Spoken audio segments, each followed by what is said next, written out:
All right, good morning. Welcome back here to Trader Minute. Great to have you aboard. Dow futures plunge 400 points as Triple M and CAT earnings fan a flame ignited by a China rout. They're kind of right. Futures haven't gone down since CAT and Triple M earnings, but futures are down pretty sharply here this morning, about 40 points. Yeah, 36 points on the S&P where it sits right now. We're a little bit off the lows by a little bit. We're 10 points off the lows. You can hardly see it, right? It's just the nature of the market we're in. But you can see where things started to fall off after the market closed yesterday, and just as Asia was getting ready to open. And Asia gapped down pretty sharply. A few things going on there. We do have a major fund manager in China basically come out and say that they're getting ready to dump a lot of their stocks. And what's interesting is it's a state-backed company. And so signaling they're getting ready to sell many of their stocks in their portfolio. They worry that some of the valuations around the world have peaked, and that basically the market has topped, and they said they would be looking to sell fairly quickly, and so that drove Asian equities down about 3% across the board, and has the markets other global markets weaker here this morning. Now, we also have some earnings out of things like Caterpillar this morning, who beat on earnings, beat on revenues, but didn't raise guidance. Okay, that's a pretty big hit for not raising guidance. Almost a 10% hit for not raising guidance. It's more than that. This has to do with China, and Caterpillar has high ties with China, so it does trade along with China there. And so you bring in the earnings, you bring in the market down big, and the reaction's going to be an overreaction. We still have to hear from the conference call, still things like that going on. We saw Triple M earnings a little bit different than Caterpillar's, and they lowered their guidance going forward. Not only did they not raise it like Caterpillar, they lowered it. That is a big concern. And when I look at the earnings season, and when I compile the earnings season numbers at the end of the season and look and go, okay, you know what? Should my biases on the market change? Triple M is going to be one where if it's not an outlier, yikes. If it's a sign of things to come, ouch. And, Triple M lowering some of their guidance, it's not the end of the world, right? But at the same time, it's one of those where investors are going to have to ask if they're willing to pay such a premium for the company if they're not going to continue to grow. But we also saw UTX, which really nice earnings, raised their guidance, and the stock's down about $1 here. But you think about UTX and the earnings report, and you think about the market, and you go, okay, down $1. That's a big win for it, right? But that's kind of what the market's waking up to. We have some other earnings like McDonald's, which beat on revenue expectations. They continue to buy back shares at just a blistering pace, and so continues to be strong. But, this morning, most things tied to China, they're going to get hit. They're going to get hit hard. FCX, Caterpillar, they're just going to get taken out to the woodshed. And, some of the banks, they're not going to fare that much better. This is going to be a broad market sell-off here at the open, where very little is going to be salvaged. And you can see bonds moving up on fear here. This is a fear move in bonds. We haven't seen many of those. We have gold moving up on fear. We almost never see that happening anymore. But that tells you some of the fear element that's coming into the market. The VIX is up pretty big here this morning. And so there is a fear component about this morning's open that's different than the opens we have seen in the market for the last several days and even last week. Very, very different. It's a fear environment. When it is a fear environment, levels don't matter. I can't pull up the S&P and S&P futures and say, well, you know, what do I think about 2710? Is it going to bounce here off 2710? 2710 is kind of an interesting level because it hit it back here and back here and back here. And ultimately, yes, it could be an interesting level. But when you're dealing in a fear trade, the levels are created. New levels get created by big volumes. They tend not to be, overly reactionary to past history because everybody's fearful about what's going to happen in the future, and they could care less about what happened in the past. Now, sometimes you will see support come in around, key levels, and you will see support come in, where it makes some sense. But for every time you see that, there are 4, 5, 6 other stocks where, they're just going to kind of create levels in areas that had nothing to do with the chart.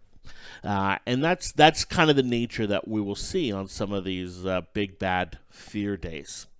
Now, oil down $1.50 here this morning, so that's going to get slaughtered. It is going to be a sheep to the slaughter, and I know the question is this a dip worth buying? Is it time to buy the dip? Right? Buying the dip has paid off for so many, for so long. There's the whole buy any dip, anytime, just buy the dip, right? And, we talked about how this dip would be different and that this dip is not as buyable. This morning, down about 40 points on the S&P. We're going to be coming back into the lows from a week and a half ago. And we've talked about the market's going to get down to these lows. And, it's one of those where, okay, now what do we expect to happen here at this level? Well, we've looked at it, that when we get down to this level, we expect kind of a spectacular candle. And by spectacular, I'm saying, we may see one of those candles where today the S&P traces down to 260 and he's down 140 points on the SPX and rallies back to end down 50 points. By spectacular, that's what I mean. Something of that nature happening today or tomorrow or when the market bottoms is what I expect to see. And, it's one of those where I'm not going to predict it, that it's happening or anything else. But when it happens, when it takes place, it's going to kind of set the bottom, and it's going to make some of the more positive earners a lot more tradable. And then we'll have to kind of see how the option values go. But, things will be a lot more tradable overall. But, right now, the implied volatility, it's going to skyrocket here this morning. And so there's not going to be any price stability within a 20, 30-point range. So it does make sense for a little bit of day trading. Doesn't make a ton of sense to say, hey, let's just go buy this dip and hope we're good. Now, if you're doing it with shares or selling put options and in a portfolio and a fund managing strategy, yes. But if you're looking at it from a trade strategy like I am for the challenge, it doesn't make a whole lot of sense for me to buy too much here this morning. Now, several of you have already commented to me this morning. Yes, I'm not in the SPX. I got whipsawed out of the SPX yesterday. I looked at the risk and wasn't willing to take it. And, no risk it, no biscuit. And this morning I'm sitting here with no biscuit.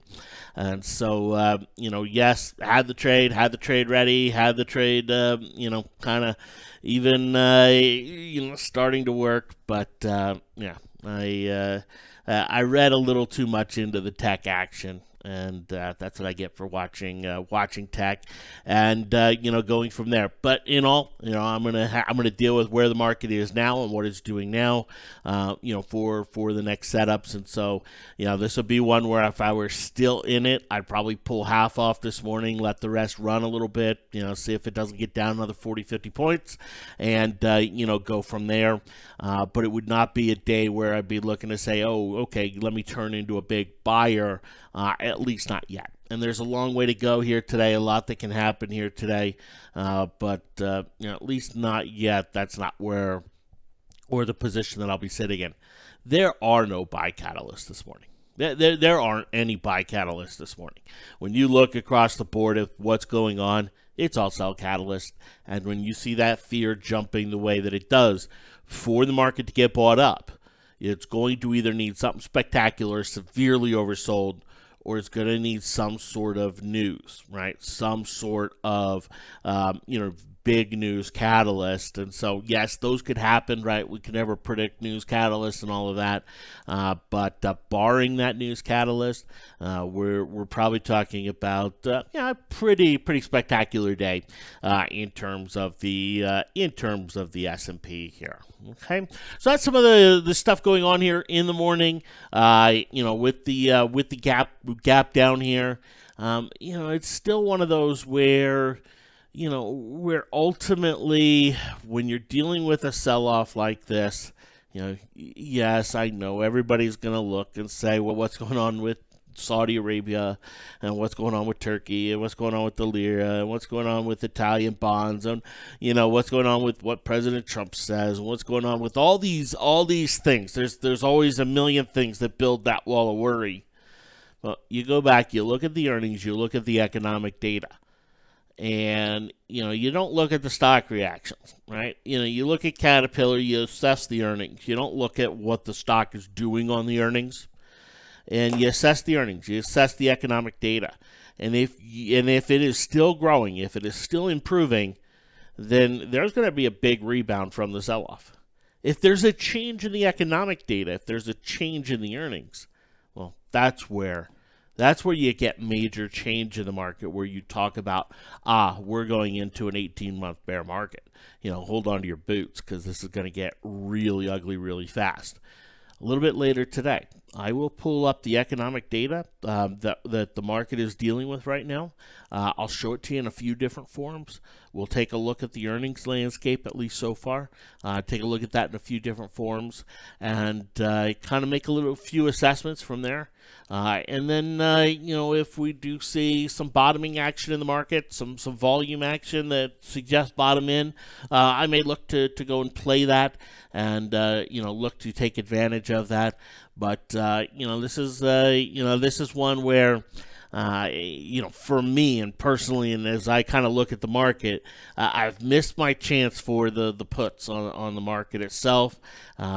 Yes, things could go lower, but the cost to play it this morning is just going to be ridiculous, and put me in a risk position that I definitely should not be getting into overall. So I'll let some of the market kind of do its thing here this morning, and we'll talk about some of the moves and some of the moves that are setting up for anything a little bit greater going forward.